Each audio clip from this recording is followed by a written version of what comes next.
कोई किसान है, खेती करता है, वो समझता है कि मैं और खेती करूं, मेरी खेती और हो, मेरे को और पैसा मिले, इससे और शांति से कोई ताल्लुकात नहीं है। वो करे, अपनी खेती और करे, अपने खेत को और बढ़ाए और पैसा कमाए, परंतु वो जो गठरी है हमारे अंदर, उसको भी खोलना जरूरी है। किसान बहुत आत्महत्याएं कर रहे हैं, हर रोज 3-4 की एवरेज बन रही है कि किसान सुसाइड कर रहे हैं, और सबसे बड़ा कारण है कि उनके ऊपर कर्जा बहुत है, कर्ज बहुत है। तो बहुत बार ये हुआ कि पंचायतें इकट्ठी हों, उनका मनोबल बढ़ाया जाए कि नहीं, सुसाइड किसी भी बात का हल नहीं है, कोई जरिया नहीं है, हम आपके साथ हैं, कुछ ना कुछ मिल बांट कर करेंगे, बट इसका कोई असर नहीं हो रहा, लगातार सुसाइड्स हो रहे हैं। ऐसी स्थिति में जब बैंक वाले उसके घर में रोज आते हैं, ऐसी स्थिति में जब वो गांव बाहर नहीं जा सकता, ऐसी स्थिति में जब घर का चूल्हा ठंडा पड़ा, उस स्थिति में क्या किसान जी पाएगा?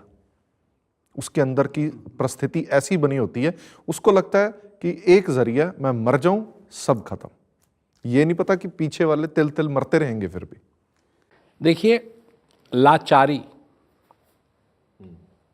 ये बहुत बड़ी बीमारी है,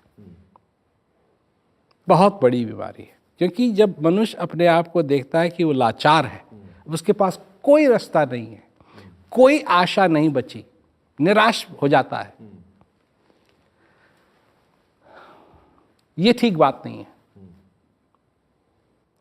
किसान अन्नदाता है, वो अन्न उपजाता है, उससे ये दुनिया चल रही है। बिल्कुल।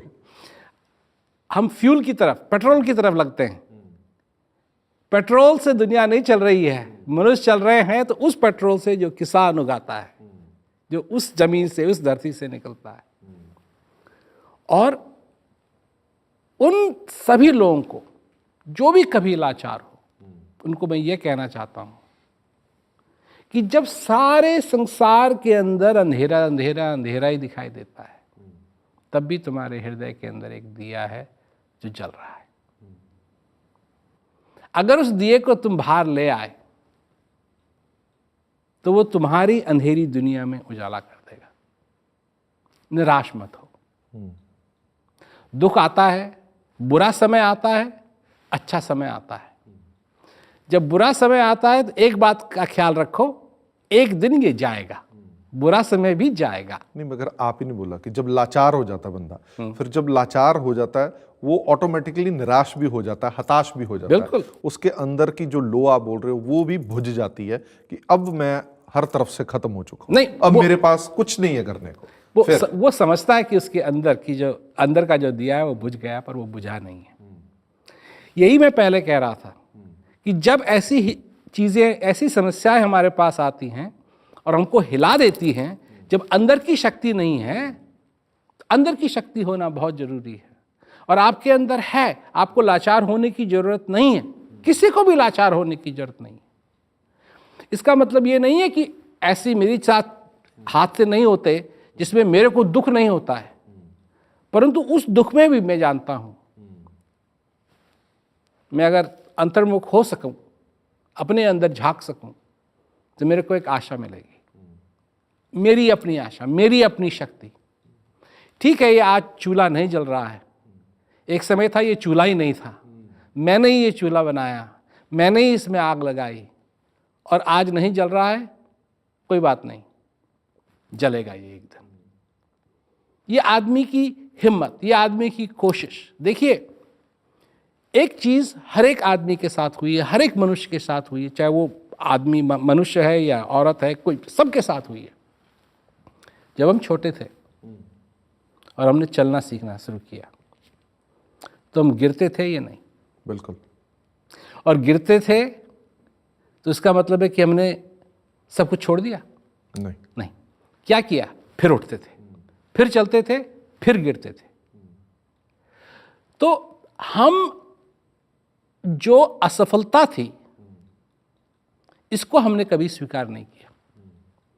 जब हम छोटे थे तो इतनी शक्ति थी कि असफलता को हमने स्वीकार नहीं किया, और एक दिन क्योंकि हमने असफलता को स्वीकार नहीं किया, हम सफल हो गए, आज चलते हैं। तो यही बात जीवन में भी लागू होनी चाहिए। असफलता जब सामने आए, इसको स्वीकार मत करो। ठीक है, बिल्कुल ठीक है। एक आखिरी क्वेश्चन मैं थोड़ा सा पर्सनल आपसे पूछूंगा। ये हमारे समाज की एक प्रवृत्ति बन गई है कि कोई भी बंदा कुछ अच्छा काम कर रहा है या कोई नोबल कॉज कर रहा है तो दिमाग ऑटोमेटिकली पीछे जाता है। ये प्रेम रावत जी क्यों ऐसा कर रहे हैं? ये प्रेम रावत जी शांति के दूत क्यों बने हुए हैं? ऐसा फिनोमिना हमारे दिमाग में जरूर आता है। इसके पीछे उनकी क्या मंशा हो सकती है? मैं डायरेक्ट आपसे पूछ लेता हूँ, इसके पीछे क्या मंशा है? क्या जरूरत पड़ गई आपको पूरे समाज में शांति का संदेश फैलाने की? देखिए, मेरे लिए, मैं अपनी निजी बात कर रहा हूँ, मैं कुछ भी हो सकता था। क्योंकि जब मैं विदेश गया तो मैंने हवाई जहाज भी चलाना सीखा। हवाई जहाज ही नहीं चलाना सीखा, मैंने हेलीकॉप्टर भी चलाना सीखा, और मेरे को जॉब ऑफर्स आते थे। मैं इंस्ट्रक्टर भी हूँ सिखाने के लिए, हेलीकॉप्टर को, ग्लाइडर को, हवाई जहाज को। मेरे पास 14,000 घंटे से ज़्यादा एक्सपीरियंस है। हाँ, एक्सपीरियंस है। मैंने जेट्स भी उड़ाए हैं, मैंने पंख वाले क्या कहते हैं, हवाई जहाज भी उड़ाए हैं।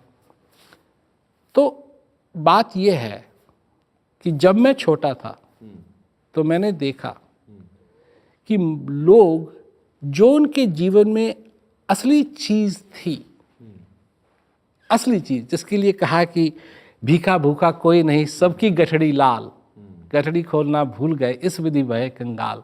तो मैं देख रहा था कि सारा संसार कंगाल हो रहा है, परंतु उसके अंदर की जो गठड़ी है वो कोई नहीं खोल रहा है। मैं आपको एक बात बताऊं, जब मैं लोगों को ये बात सुनाता हूं, उन लोगों को मेरी बात समझ में आती है, उनके मुंह में मुस्कान आती है, उनके होठों पे मुस्कान आती है। इससे अच्छी कमाई कोई हो नहीं सकती। तो उससे आपको जो मिलता है ना, आपको जो मिलता है वो एक ऐसा उपहार है कि पूछिए मत। और ये मैं करता रहूंगा जब तक ये श्वास मेरे अंदर आ रहा है, जा रहा है, मैं करता रहूंगा। जिंदगी का कोई गोल जहां पर लगे कि बस अब ठीक है? नहीं, जब तक आनंद है तब तक आनंद है, उसके बाद हमारा भी कोई पता नहीं कब चले किसी का जाना। नहीं।